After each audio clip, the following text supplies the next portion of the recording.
Class 12th के लिए व्यापार संगठन में हमारा आज का मेन टॉपिक है प्रबंधक के कार्य, उसका आशय और उसकी आवश्यकता।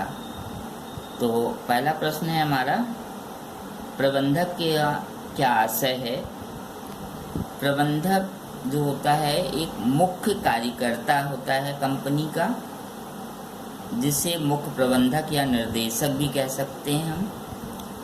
ये निश्चित कार्य के लिए भी नियुक्त किया जा सकता है। उदाहरण के लिए विक्रय प्रबंधक, विज्ञापन प्रबंधक, कारखाना प्रबंधक तथा उत्पादन प्रबंधक, इन सब का अलग अलग विभाग होता है और उसके अलग अलग मैनेजर बनाए जाते हैं। वो अपने कार्य के लिए जो है वो जिम्मेदार होते हैं, उनका अपना उत्तरदायित्व तो निर्वहन करना होता है।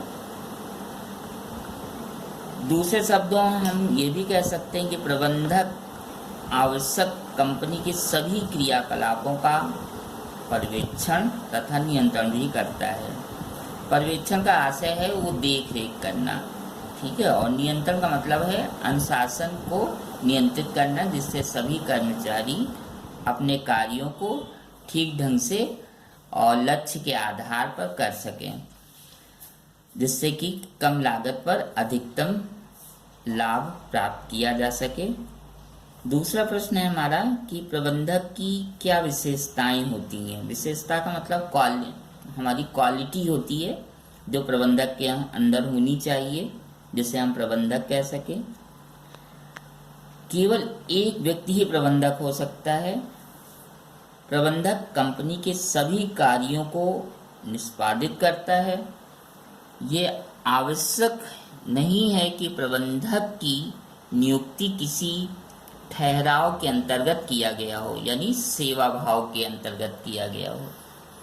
एक निर्देशक भी प्रबंधक हो सकता है, जिसे हम निर्देशक प्रबंधक भी कहते हैं।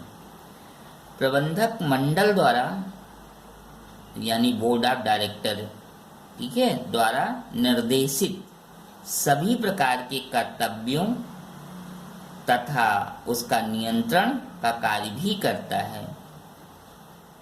प्रश्न थर्ड है हमारा, प्रबंधक के मुख्य कार्य कौन कौन से होते हैं। देखिए, मुख्य कार्य जो होते हैं प्रबंधक के, उसकी नियुक्ति के आधार पर ही निर्देशित कर दिया जाता है। उदाहरण के लिए जैसा मैं इस प्रकार बता सकता हूँ। पहला कि कर्मचारियों की पर्याप्त व्यवस्था करना।